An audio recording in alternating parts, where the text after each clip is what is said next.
I was taken aback by the first words directed at me from the woman who was supposed to become my sister-in-law. My brother, with an even more malicious grin, turned to me. "Sis, just go home already. Please don't forget to leave your gift, though."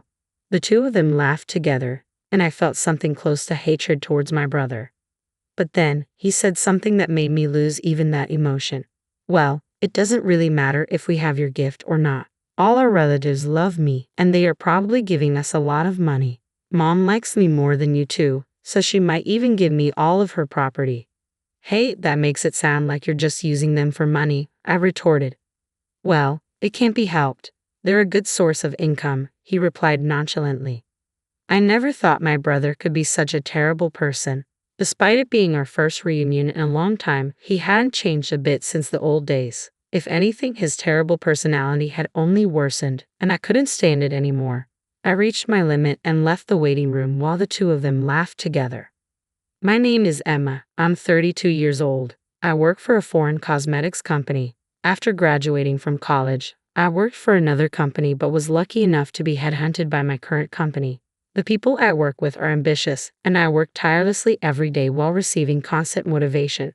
As a result, I now hold the position of department head. Ever since I started working at this company, they have recognized my worth. Every day has been enjoyable. Of course, there are times when I struggle with work, but the sense of accomplishment after overcoming those challenges is something I can't experience anywhere else. I've never been one to spend my days thinking about how much fun I'm having. Especially before going to college, my days were very stifling. I have a younger brother, Nate, who is 5 years younger than me. Ever since Nate was born, my mom has been completely devoted to him. She loves him so much that I became less important to her. As a young child, I couldn't find anything to fill the loneliness of not being cared for by my mom. The more my dad and relatives tried to pay attention to me, the more I missed my mom. On the other hand, Nate was the first boy born in our family in a long time. He was also the type to easily get spoiled by anyone. So before long, our relatives stopped caring about me and only doted on my brother. To make matters worse, I have a strong sense of justice and hate wrongdoing. Not many people find a child who points out problems so cutely. Because of this, I became more and more distant from my relatives. The worst part was Nate's personality. Having been pampered by my mom and relatives, Nate grinned to someone who couldn't be satisfied unless he was the center of attention and knew exactly how to behave to get it. You could say he was skillful and good at getting by in life, but you could also say he was manipulative. I found it increasingly difficult to get along with my brother, Nate. He often found himself in fights, and my mom was always quick to defend him. As the favoritism towards Nate grew stronger, I began to lose my sense of purpose. It wasn't just my mom. Even our relatives started favoring Nate, and I felt increasingly out of place during family gatherings.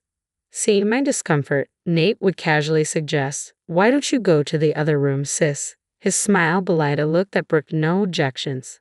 At that time, Nate was only in the first grade of elementary school. If something bothered him, he wouldn't hesitate to lie, often painting me as the villain.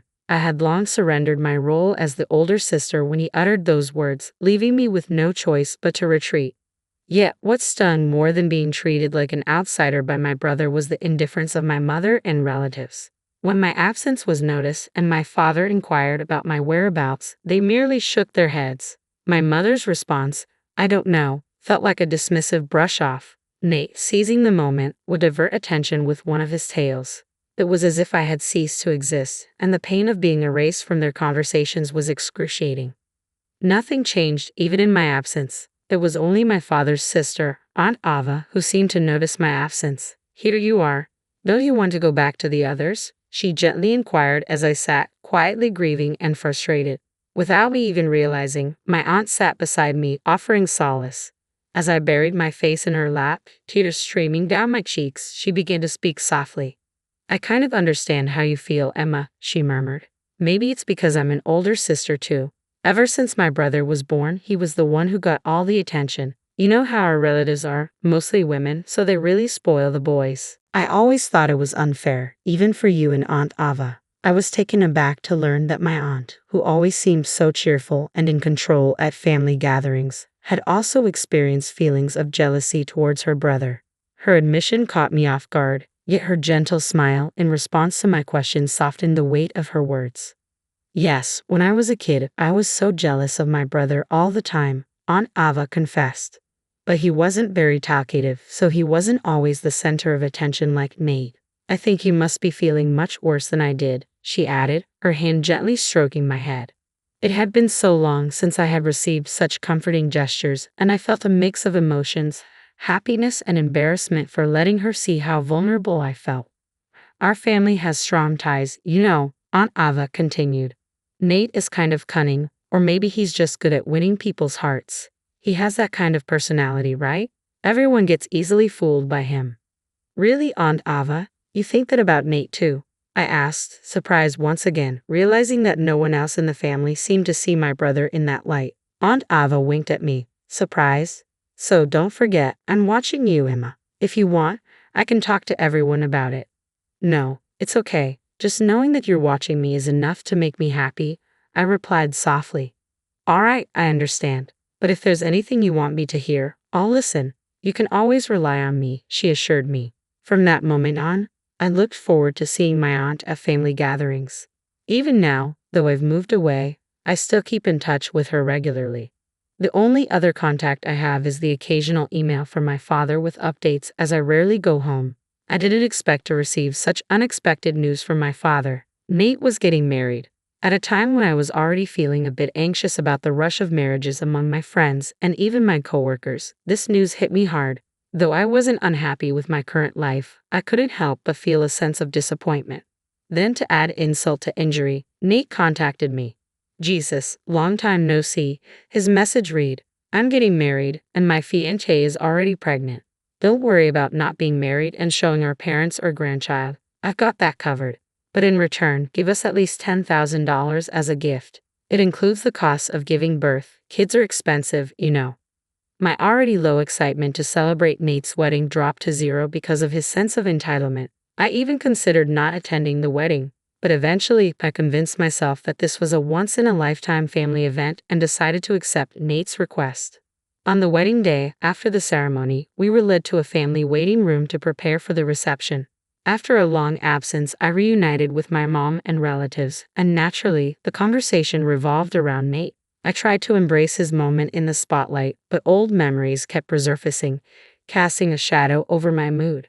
The gloomy, overcast sky mirrored my inner turmoil, and my mood darkened with each passing moment. That's when my dad approached me. Emma, it's been a while. How's work? He inquired. Oh, Dad, I'm managing somehow, I replied, trying to muster some positivity. I see. Would you consider coming back home more often? He suggested, but I couldn't bring myself to agree. Yeah, I'll come back when work calms down. Excuse me, I need to use the restroom. I excused myself hastily, escaping the stifling atmosphere of the family waiting room. It dawned on me that perhaps I hadn't changed as much as I thought, while others remained steadfast in their ways. Feeling uncomfortable in the presence of my relatives, I let out a heavy sigh. Just then, my phone buzzed with a message from Nate, instructing me to come to the bride and groom's waiting room immediately. Wondering what he wanted at such a crucial moment, I made my way there reluctantly. As soon as I entered, Nate wasted no time. Did you bring it? He demanded, his tone implying something ominous. It took me a moment to grasp his meaning, but the disdainful glances from him and his wife made it clear. Yeah, I brought the $10,000 gift. Are you satisfied now? Congratulations on your wedding. I offered my congratulations with little enthusiasm, my heart not truly in it. But immediately, I regretted my attempt at civility. $10,000. I clearly said to give more than that. Isn't it common courtesy to give more than the requested amount? Nate retorted, his tone dripping with entitlement. Isn't $10,000 already generous? I gave it because you said the baby was coming. Isn't your attitude a bit much? I fired back, frustration bubbling to the surface. If you choose to act like this, I don't want to be involved with you in the future, I added, exasperated. Nate clicked his tongue exaggeratedly, clearly annoyed by my response. His wife joined in, laughing mockingly. Don't worry, we don't plan on relying on someone who's still unmarried in her 30s and acting so high and mighty for such a small amount of money, she taunted, her words stinging with condescension. I was taken aback by the first words directed at me by the woman who was supposed to be my sister-in-law. Nate, too, wore a malicious grin as he chimed in, Yeah, just take your gift and leave. Make sure you leave the gift money. The two of them laughed together, and in that moment, a surge of hatred towards my brother and his wife washed over me. But Nate's next words shattered that feeling. Well, even without your gift, we'll be fine. All our relatives love me. I'm sure they give us a lot of money. Mom likes me more than you too. She might even give me her entire fortune. Stunned, I could hardly believe what I was hearing. Wait, that makes it sound like you're just using them for money, I protested, struggling to comprehend. Well, it's true.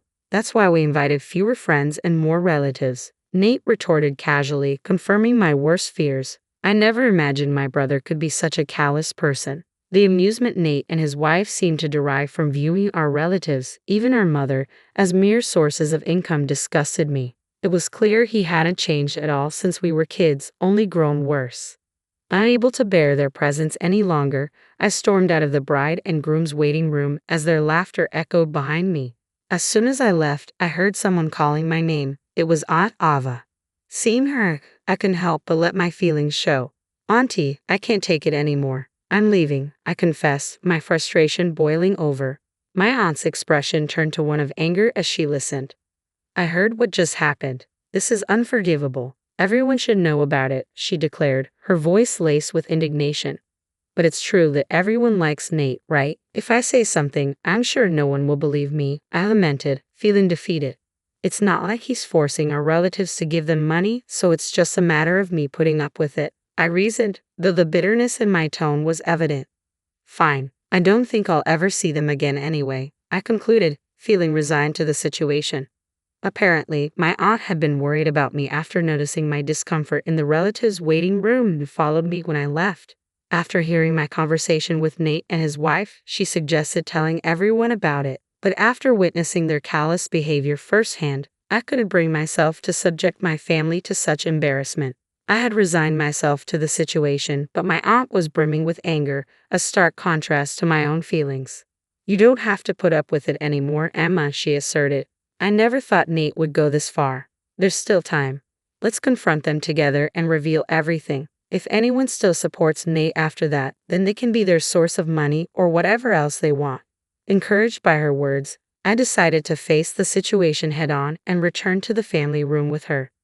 Surprisingly, my mother's brother, Uncle John, believed my story right away. Actually, there have been some bad rumors about him at the company, he revealed. I didn't want to doubt my nephew, and I thought it was natural for the business to have some bad times. But after hearing Emma's story, it all makes sense. I guess I was only considered valuable as long as I was paying him. Uncle John, who runs a company where Nate works, explained that Nate had been taking advantage of his position as the president's nephew and doing as he pleased. Because Uncle John is the company's president, our relatives respect him. When he acknowledged my story, everyone started to believe me one by one. Even my mother, who had been adamant until the end, gradually grew suspicious, not only because of me but also because of my aunt's revelations about Nate. My parents, who had believed me from the beginning, were radiating with anger. I'm sorry for our son. We must have raised him wrong, my father declared. Let's all go home today. He doesn't deserve to be celebrated. With those words, my mother and all the relatives decided not to attend the wedding reception. My parents hurriedly left the family room to explain the situation to the other guests. As we waited at the shuttle bus stop, the guests who were supposed to attend the wedding started to arrive. At the end of the crowd, I could see my parents. My father gave me a strong nod when he saw me. I was sure all the guests had decided not to attend. Thank you for believing in me, I tried to convey to my father. But as I approached him, he was yelling into his cell phone. It was Nate on the other end. It was the first time I had seen my father so openly angry. I heard from Aunt Ava, Nate, it seems you've been calling our family and relatives a bunch of gold diggers. How could you say that after all they've done for you? We have no intention of celebrating you anymore. We're going home today, my father declared before hanging up the phone. He'd apologized to me for all the hard times we had endured. Once we boarded the bus, Nate called me, his voice tinged with panic. Emma, Aunt Ava turned everyone against us and spread rumors. Now nobody slept at the venue, he exclaimed, his agitation palpable. I remained composed as I responded to him, refusing to be drawn into his turmoil. Your Aunt Ava heard you guys making fun of the family, and she joined in the conversation, so everyone believed us. I explained calmly. Nate's voice, once confident, now sounded on the verge of tears as he realized the severity of the situation. "What are you going to do about it?" he pleaded. "I don't know. We're already on the bus." "Don't say that," I replied, feeling no inclination to forgive him. "Are all of them on the bus too? If so, please convince them to come back with you." As Nate's desperation grew, I ended the call without further consideration. Soon, cell phones began ringing one after another on the bus. It was likely my brother and his wife calling, but no one answered. In the end, my brother and his wife couldn't secure any gift money from the attendees. Not only did I, but our parents and relatives also refused to aid Nate. Furthermore, they lost contact with a few of the friends they had invited, exacerbating their financial woes. Our uncle fired Nate from his job, unable to defend his poor performance and bad reputation. His wife, having quit her job for marriage, found herself pregnant and unwilling to work. They spiraled into debt, constant fights, and eventually decided to divorce before the baby was born. Despite my brother's repeated attempts to seek help, both our father and mother turned him away. Meanwhile, I found myself visiting my parents' house more often since Nate's wedding, attending family gatherings without discomfort. This newfound ease allowed me to embrace a broader perspective, becoming more flexible in handling work situations. Colleagues, subordinates, and bosses alike praised the positive change. Just the other day, I was even invited to dinner by a salesperson from a company we've been dealing with, sparking a glimmer of excitement for the signs of spring. With each step forward, I felt a sense of liberation and renewal in my heart.